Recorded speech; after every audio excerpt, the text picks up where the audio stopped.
Vent, enter, isolate search is the rapid strategic search of a compartment or compartments where a high probability of a savable life exists. We will use this tactic when entry locations are blocked by fire, where there are failed staircases, or when other obstacles prohibit us from making conventional entry. We will also use this tactic when there is a high probability of rescuing a victim in a specific location. The success of utilizing the VEIS strategy depends on relentless training, a quality size-up, and recognizing a VEIS situation and implementing it quickly. When recognizing a VEIS situation, firefighters need to use the go, no-go decision-making model. Go situations are when we can make a viable rescue, and VEIS is the quickest method. Also, the room or compartment needs to be free of heavy fire with no imminent signs of flashover. No-go situations are when there is no viable rescue to be made due to fire conditions in the compartment. These no-go fire conditions include signs of flashover or heavy fire. Another no-go situation is when we cannot isolate the designated area. An example of these areas would be living rooms, kitchens, etc. The following video is an example of a no-go situation.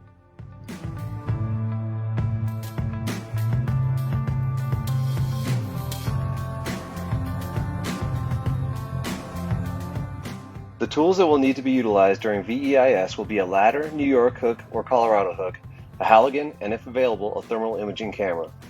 Ladders of various length may need to be utilized for VEIS. If possible, ladders thrown for VEIS should be at a rescue angle, which is somewhere between 60 and 65 degrees. The 24-foot extension ladder is the most commonly used ladder, but it is important to understand the advantages of other ladders as well. To reach most common second-story windows, 2 clicks or 2 rungs extended works best for a proper rescue angle with a 24-foot ladder. This video demonstrates a firefighter using the 2-click technique.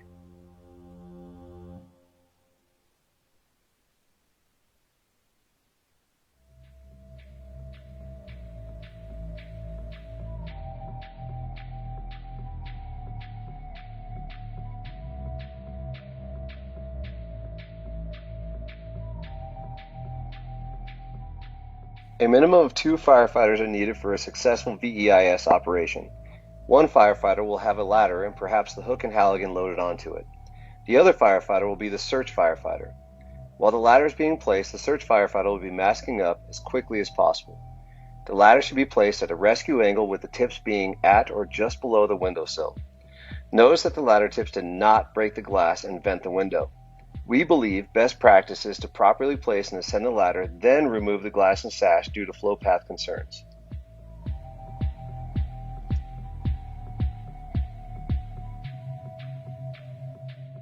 Here you will see the search firefighter placing a New York hook as high as possible on the ladder prior to climbing. He or she will then ascend with the Halligan in hand. Once the firefighter's head is at the windowsill, he or she will use the 6-foot hook to begin breaking glass from the top working down. We do this for 2 reasons. 1, to allow the superheated smoke and gases to burp away from our faces, and 2, to allow for visibility before moving towards removal of the lower half of the window. Removing the sash is absolutely necessary and should never be left in place. Removing a victim out a window is already a tough task. Keeping the sash in place only increases the difficulty. Removal of all glass shards is necessary, but most important on the lower horizontal portion of the window. This lower portion of the window is where we will be removing possible victims, and we want to avoid creating further harm.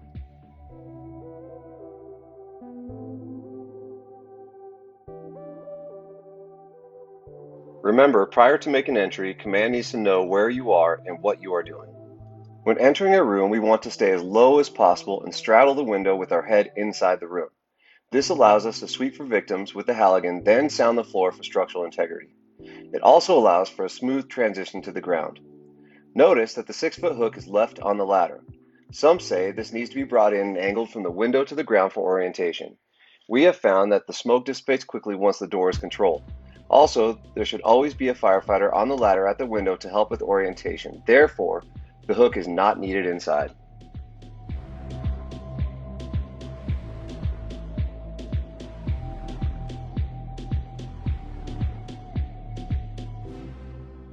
Once inside, the searcher must prioritize isolating the bedroom by closing the door. Even if a victim is immediately found, the priority is creating a barrier between the fire and ourselves. In most homes, the door is directly across from or on the opposite wall of the window for cross ventilation. Prior to closing the door, be sure to sweep for victims outside the doorway.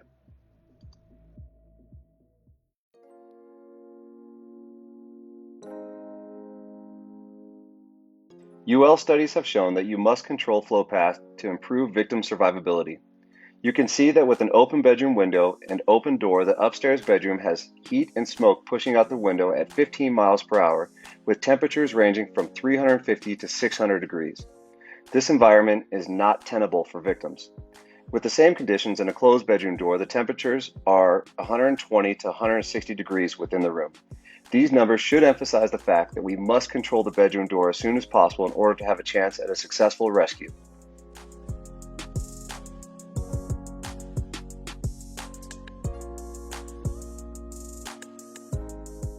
Once the door is shut, the firefighter shall begin to search the bedroom. With an intact door and no fire in the bedroom, there should be a rapid improvement in visibility, much like the rise of heat and smoke after vertical ventilation takes place. A wise man once said, "An inch of visibility is worth a mile of work." This statement is true, as once the majority of the smoke is clear, a much more quick and efficient search will take place. It is important that when searching, the Halligan is not used in place of the hands. Also, do not forget to roll cribs towards you and gorilla arm up to find bunk beds. Lastly, if the firefighter on the ladder happens to have a thermal imaging camera, use it to quickly orient the searcher to the bedroom door and victims.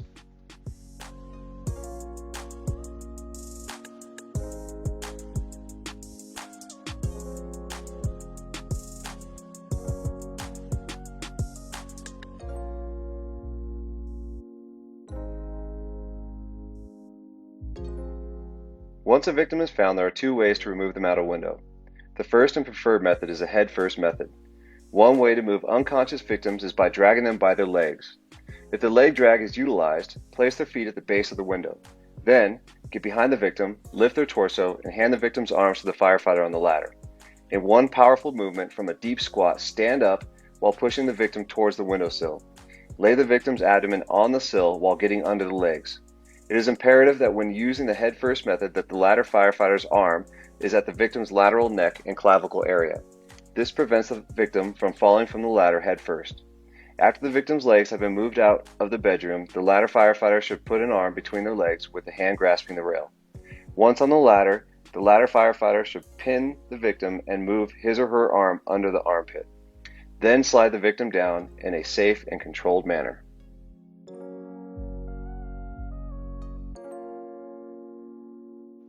Another head-first technique is by utilizing the EMS carrier. Utilizing this method is quick and efficient. The searcher will get behind and sit up the victim. They then will wrap their arms around the torso, grasping the wrist if possible, and drag to the window. Without putting the victim down, they rotate their body and place the victim's abdomen on the windowsill. The rest is the same as previously stated.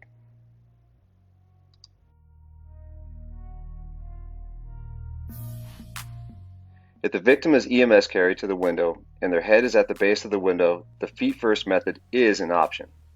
The searcher will hand the victim's ankles to the ladder firefighter for progress capture. Once the ankles are secured, the searcher will get into a deep squat and wrap their arms around the victim's waist. In one powerful movement, the searcher will lift the victim up and towards the window, then sit the victim's quads on the sill. Once on the sill, the searcher could then lift the victim's torso up into the side and onto the ladder firefighter's arms. This method is not preferred due to the possibility of the victim accidentally being placed on their head during the first movement.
Double forward coming in.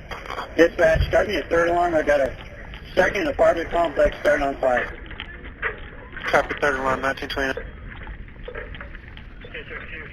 District 2, come in. District 2, go ahead. Chief, if you can meet me in the center of the complex, you're not going to be able to see a whole lot from out We there. might need to VES Like that I back said, side. It looks like about 8 units so far. I've got smoke that's going into probably about another 10. And I've got another apartment starting on fire now. Jamie, we may consider VES on the back side. Okay, you and Rick will take care of that. Yeah, we know. Jamie, take a look at that roof too, the adjoining. Rick, we may consider ladder rescues right there. You got 6 units cut off. So, it's, they're young people trapped. All the, yeah, 16.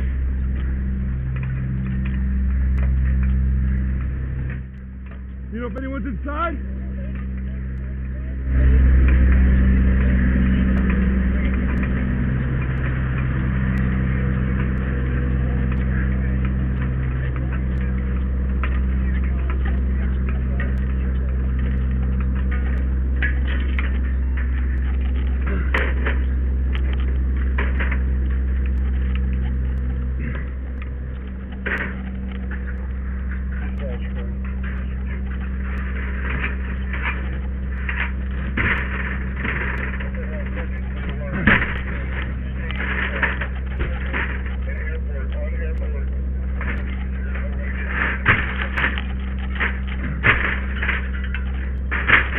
What do you think about a couple searches on these back rooms? That's what I'm thinking. If we can get the door closed. She was just telling us, okay, this has got the most fire, these ones right here.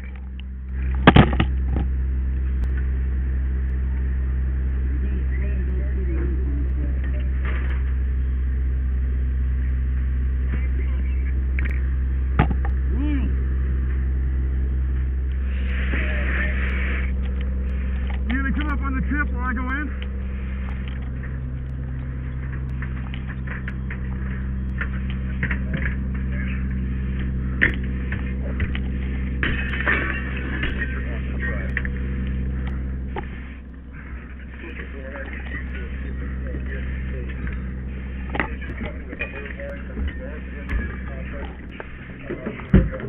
Fire department!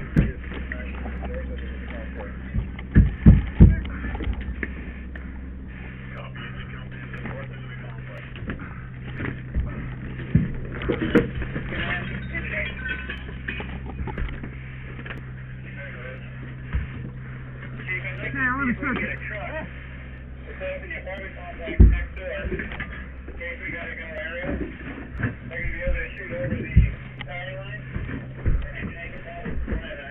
Fire department! No, it's small.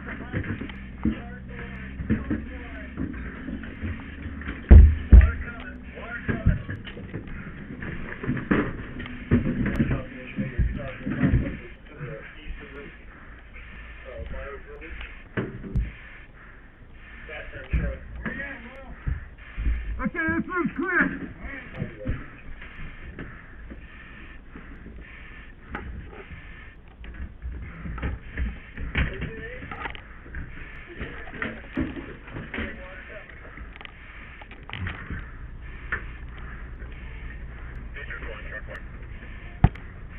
Rick, I'm gonna break this.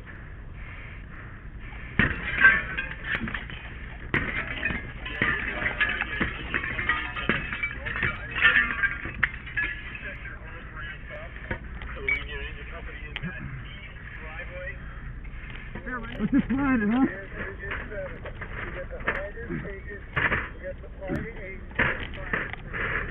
You want to do this one?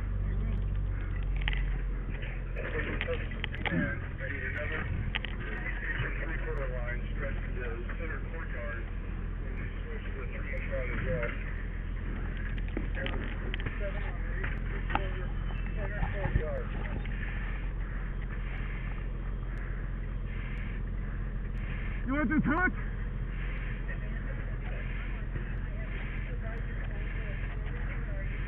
You want, okay. You want the hook?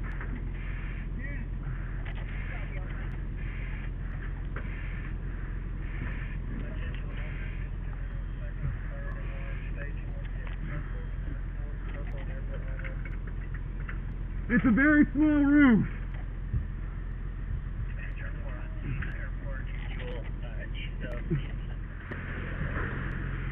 How you doing, Rick?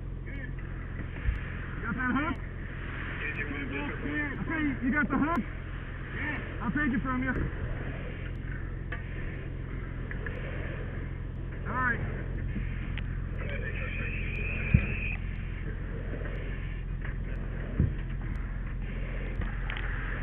Okay, Rick.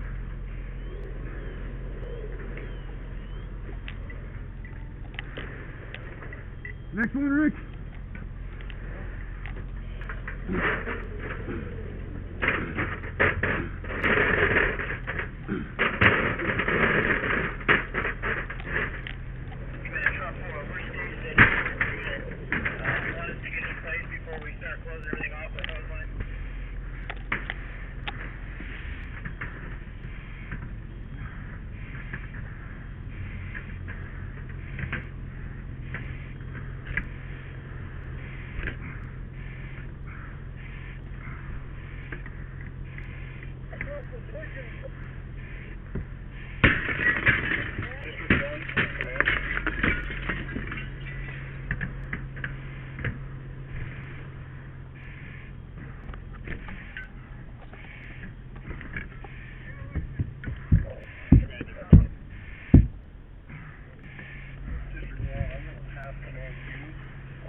Man, it's hot.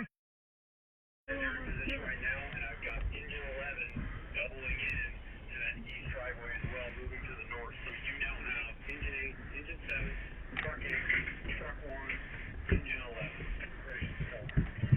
Alright, fireman. Truck 1 is in operation.